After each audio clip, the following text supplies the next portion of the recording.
এখন কিন্তু বর্ষাকাল, হাতের কাছে যদি থাকে এইভাবে মশলা চানা ফ্রাই, কখন যে শেষ হয়ে যাবে আপনারা বুঝতেই পারবেন না। সকাল হোক বা সন্ধেবেলা, মুড়ির সাথে হোক বা চায়ের সাথে এইভাবে একবার বানিয়ে দেখুন। হ্যালো ফ্রেন্ডস, মিঠু কিচেন ব্লগসে আপনাদের স্বাগত।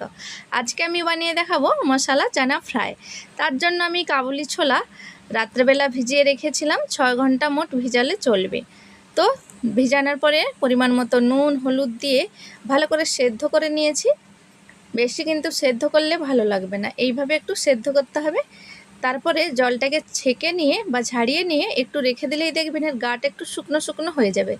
তারপরে আমি কিছু মশলা দিয়ে দিচ্ছি, 3 চামচ দিয়ে দিচ্ছি বেসন, দিয়ে দিচ্ছি পরিমাণ মতো হলুদ গুঁড়ো, দিয়ে দিচ্ছি পরিমাণ মতো নুন। চাইলে আপনারা কর্নফ্লোর দিতে পারেন। তারপরে দিয়ে দিচ্ছি হাফ চামচ ধনে গুঁড়ো, হাফ চামচ গোলমরিচের গুঁড়ো। এইবার আমি একটু ঝালের জন্য ঝাল লঙ্কার গুঁড়ো দিয়ে দিচ্ছি। যে যতটা পারবেন দিয়ে দিতে পারবেন, একটু ঝাল ঝাল হবে তবেই খেতে ভালো লাগবে। দিয়ে দিচ্ছি সামান্য বিট নুন, সামান্য জিরে গুঁড়ো, দিয়ে দিচ্ছি আমচুর পাউডার আর বাড়িতে বানানো গরম মশলা। চাইলে চানা মশলাও দিতে পারবেন আপনারা, কিন্তু আমি এখানে সামান্য একটু ভিনিগারও দিয়ে দিয়েছি। দিয়ে ভালো করে হাত দিয়ে কিন্তু ছোলার সাথে মশলাগুলোকে হালকা হাতে এভাবে করে একটু কোটিং করে নিচ্ছি। আমি এখানে কিন্তু অল্প অল্প মশলা লেগে থাকবে, চানাগুলোকে ফ্রাই করব। যদি আপনারা বেশি কোটিং চান তাহলে কিন্তু আরও একটু বেশি করে বেসন কর্নফ্লোর দিয়ে গুলিয়ে নিয়ে করতে পারেন। যেভাবে দোকানে প্যাকেট বিক্রি হয় ছোলা ভাজা, সেইভাবে করে নিতে পারেন, তবে সেটাও খেতে ভালো লাগে। তো আজকে আমি একটু অন্যরকমভাবে করছি। যদি আপনারা চান আদা রসুন বাটা একটু দিয়ে দিতে পারবেন এর মধ্যে। তো দেখুন হালকা একটু জল ছড়িয়ে দিচ্ছি, একটু শুকনো শুকনোভাবে কোটিংটা হবে। ফ্রেন্ডস, আপনারা পুরো ভিডিওটা দেখতে থাকুন, নাহলে কিন্তু বুঝতে পারবেন না। আর পুরো ভিডিও দেখে ভালো লেগে থাকলে লাইক কমেন্ট শেয়ার করে চ্যানেলটিকে সাবস্ক্রাইব করার অনুরোধ রইল। তো দেখুন ভালো করে কোটিংটা কিন্তু এভাবে করে নিতে হবে। আর আপনারা কিন্তু এইভাবে ছোলা মশলা বাড়িতে বানালে দেখবেন একেবারে যেদিন বানাবেন সেদিনই শেষ হয়ে যাবে, এতটা দারুণ খেতে লাগে। আপনারা স্টোর করেও রাখতে পারবেন অনেক দিন ধরে। দেখুন খুব সুন্দরভাবে কোটিংটা হয়ে গেছে। যখন কোটিংটা করবেন আগে থেকে কিন্তু তেলটা গরম করে রাখবেন, তাহলে কিন্তু তাড়াতাড়ি হয়ে যাবে।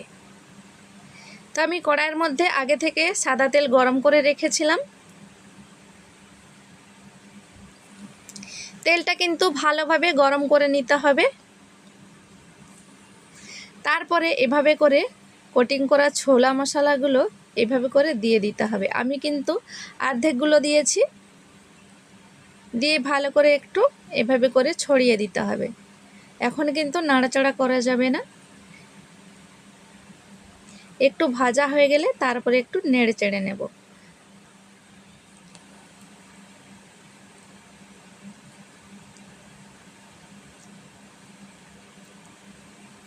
দেখুন বন্ধুরা, এইবার কিন্তু আমি একটু নেড়ে চেড়ে দিচ্ছি। দেখুন একটার গায়ে একটা একেবারে চিপকে যাচ্ছে না, খুব সুন্দরভাবে হচ্ছে। কিন্তু এইভাবে বাড়িতে একবার বানিয়ে দেখুন, নাহলে বিশ্বাসই হবে না যে কতটা দারুণ লাগে খেতে। তারপর আমি ভালো করে ক্রিস্পি করে ভেজে নিয়েছি। ভেজে নিয়ে এভাবে করে তুলে নিচ্ছি। প্লেটের মধ্যে একটু টিস্যু বিছিয়ে দিয়েছি, তারপরে এভাবে করে তুলে নিচ্ছি।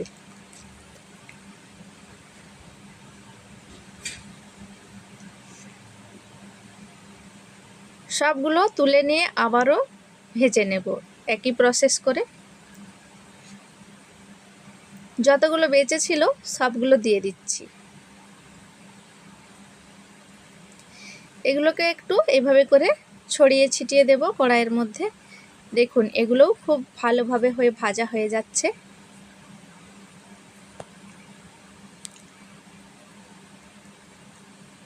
সাথে কয়েকটা লঙ্কাও ভেজে নিচ্ছি, গোটা লঙ্কা, চাইলে কাঁচা লঙ্কা ভেজে নিতে পারেন। আমি এখানে কাশ্মীরি লঙ্কা গোটা আর একটা ঝাল লঙ্কা শুকনো ভেজে নিচ্ছি। তো এখানে আমি সবগুলো ছোলা ভেজে তুলে নিয়েছি। আর কয়েকটা কারি পাত্তা এভাবে করে একটু ভেজে নিচ্ছি, এর সাথে খেতে ভালো লাগবে। দেখুন এভাবে করে ছড়িয়ে দিয়েছি। দেখুন কতটা দারুণ লাগছে দেখতে, খেতে কিন্তু দারুণ লাগবে। একবার শুধু বানিয়ে দেখুন। চাইলে ওপর দিয়ে একটু বিট নুন ছড়িয়ে দিতে পারবেন। বিট নুনের সাথে একটু কাশ্মীরি লঙ্কার গুঁড়ো আর আমচুর পাউডার মিক্স করে একটু ছড়িয়ে দেখবেন, খেতে ভালো লাগবে। প্লেটের মধ্যে সবগুলো চানা মশলা তুলে নিয়েছি। আওয়াজ শুনেই বুঝতে পাচ্ছেন কতটা সুন্দর হয়েছে। তো আপনারা চায়ের সাথে বা মুড়ির সাথে খেতে পারবেন, খুবই ভালো লাগবে। তো বন্ধুরা, আজকের এই চানা মশলা ফ্রাই আপনাদের কেমন লাগলো কমেন্টে জানাতে ভুলবেন না। ভালো লাগলে একটা লাইক করে দেবেন আর এইভাবে বাড়িতে বানিয়ে সবাইকে অবাক করে দেবেন। দেখুন কতটা সুন্দর ক্রিস্পি হয়েছে একেবারে।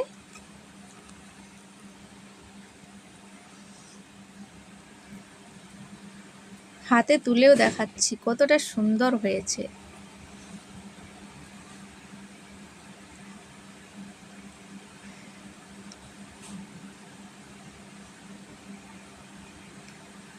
তো বন্ধুরা, আজকে ভিডিওটা এই পর্যন্ত। দেখা হবে পরবর্তী ভিডিওতে নতুন কোনো রেসিপিতে। ভালো থাকবেন, সুস্থ থাকবেন।